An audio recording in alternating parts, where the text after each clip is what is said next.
Hey, what's up guys? This is Gian of Gadget Pilipinas at nandito na naman tayo for another discussion. And this time, it's something that is, I don't know if it's close to people's heart, but the deployment of 5G in the Philippines is very close.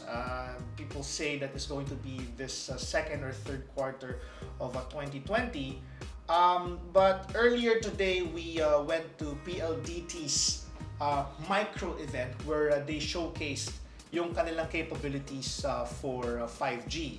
It is interesting because they wanted people to understand how it will work in a practical or in a way that people would normally use their network. Okay? So ngayon sa Pilipinas, while continuous pa rin ang rollout ng 4G at ang fiber naman for PLDT, Smart and PLDT are very close to deploy 5G in the Philippines. At what they did is that they pitted two teams to play Mobile Legends in a very confined space. Now, just to let you know, guys, I don't want to get into the full details of everything because I'm not an expert in connectivity. I'm a consumer just like you. Ang 5G connectivity na gagawin ni PLDT-Smart is that ang backhaul nun is fiber. That is why, kung napapansin nyo ngayon, very aggressive si PLDT in deploying fiber in a lot of areas because it's a show of force that we can do it. Our backbone, our bare backbone can do it. And being the backhaul of 5G in the Philippines, they are actually showing also how capable their backhaul is. And kanina is just an example or a way of showing that. And we got to witness that earlier today. Now, as you can see now in the video, naglaban sila and eventually the team by PLDT and Smart won over Cignal. And man, it was intense because there was an unannounced prize pool pala na 50,000 pesos na nagulat na lang sila na meron palang mapapatalunan.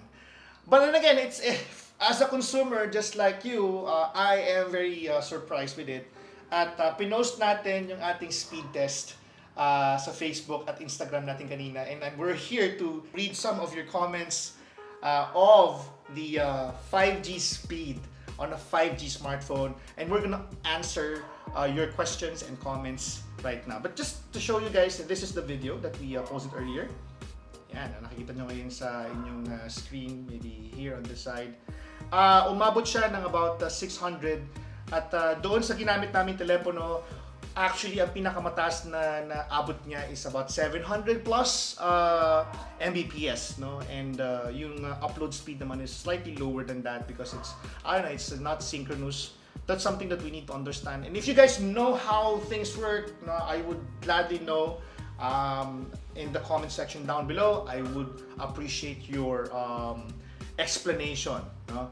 Now, just to read some of your comments, guys. All comments tayo. I'll just scan through some of the questions. Loie Silva, sabi niya, no, pansin ko lang talaga kapag PLDT Smart, TNT Sun, mababang upload. Di katulad ng Converge, halos pantay sa download at upload. Sa PLDT na current plan namin, 15 Mbps DSL at download naman niya is 10 Mbps. Maswerte ka pa kasi 15 Mbps, no? Then upload niya is 3 Mbps. Di ko lang alam. Yun kasi ang napansin ko.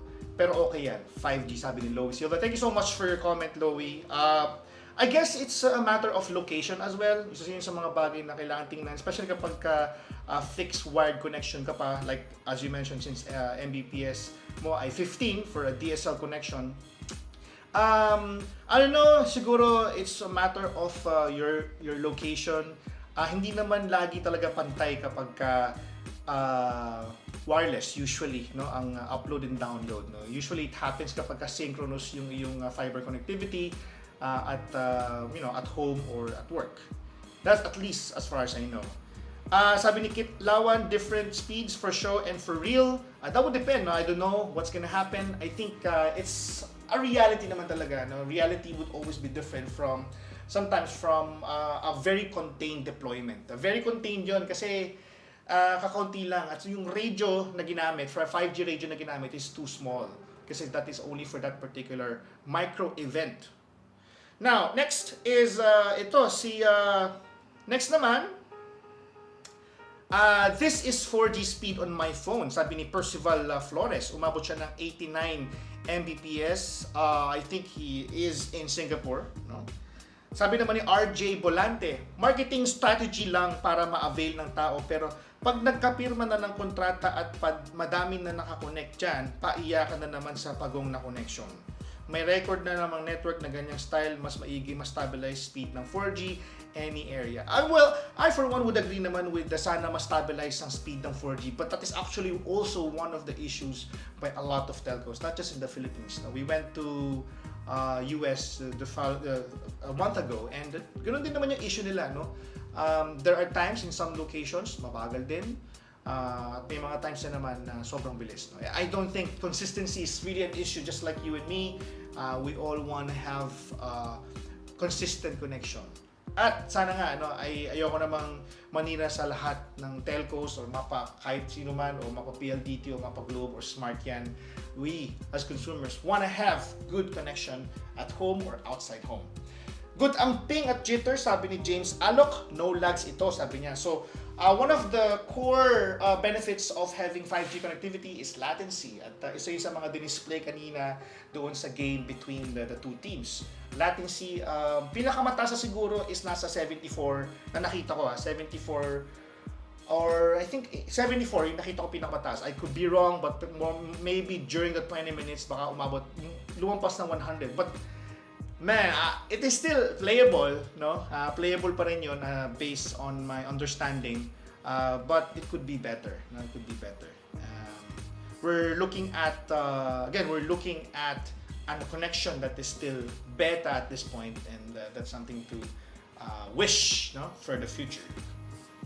Sabi ni Alvin Nemenzo, masaya na ako sa LTE ni Smart. Consistent kahit matao sa area, much more dito sa 5G. Ayan, so umabot siya ng 22.3 ba to o 223? Oh, malaki to Oh, 223. That's fairly impressive, no? Umabot ka ng ganun kadami, no? Despite having LTE, no? Ni Smart. That's actually very nice. And hoping for the best for 5G connection. Sabi ni Leonel Mirabuenos, what smartphone brand model is this? Well, what we used earlier is a Huawei Mate 20X. There's a 5G version of that. At doon sa demo na nakita nyo kanina, it's actually Mate 20 from Huawei. There's also one there na Oppo Reno na 5G. There's also one there na naka-display. Ginamit yan dalawa yung produkto na nakita namin. There's also one ZTE pero hindi na namin siya ginamit because I think that's an older model of a 5G smartphone. Ayan, so mukhang mabilis sa LTE nga, and yung mga comments sila na pinapakita kung gaano kabilis o gaano kabagal, depende. Wala pa kasi congestion. Yung kanina is a confined space, so we cannot say maybe, no, pagka dumating na talaga yung consumer, no, level connection. May masasabi na naman talino dyan, Pinoy Spazo. Well, I mean, lahat naman tayo ay entitled naman to comment and to give feedback, no? Wag na lang tayo sigurong manira ng iba. No? Yun naman ang ating hangarin sa buhay, no? Ang 4G plus speed natin ay regular 4G speed pa lang on any first world countries. Yan, sabi ni Basti Arcega. Only data, if may data cap yan, ubos agad sa please ng download rate. That I agree, no? I hopefully lang though pagka data cap, kasi usually telcos nowadays there's a data cap, and then once you reach that it goes down to a lower level. On a positive note, ngayon kasi kapag umabot ka na doon sa data cap mo, for some telcos, pag umabot ka doon, yung 4G speed mo bababa ngayon yung 3G speeds. Hopefully this time it's gonna be different. 5G speed, kapag naabot mo na yung data cap mo, sana 4G speed. That's just a thought, no? Knowing the network in the Philippines, kahit 6G pa yan, ito, hoping tayo, no? Placer, Christian James, no? Sana naman, because what we want here is to have good connection. Mapa kahit anong telco ka pa. But it is really surprising and also very nice for Smart to show us what they can do with their 5G connection. Para lang mag-FB and IG, magfa-5G ka. Yan, di ba? Marketing lang mabilis, real world usage nga, malalaman natin yan kapag nire-deploy na fully for consumers. But more importantly, nakita natin gaano capable ang 5G in the Philippines, and PLDT-Smart was actually very nice to be able to showcase that earlier today. But then again, meron ang 5G, wala pa tayong 5G smartphones. And that's something to look forward to in the next months to come. Again, thank you guys for watching. This has been Gian of GadgetPilipinas.net. See you soon on our next video.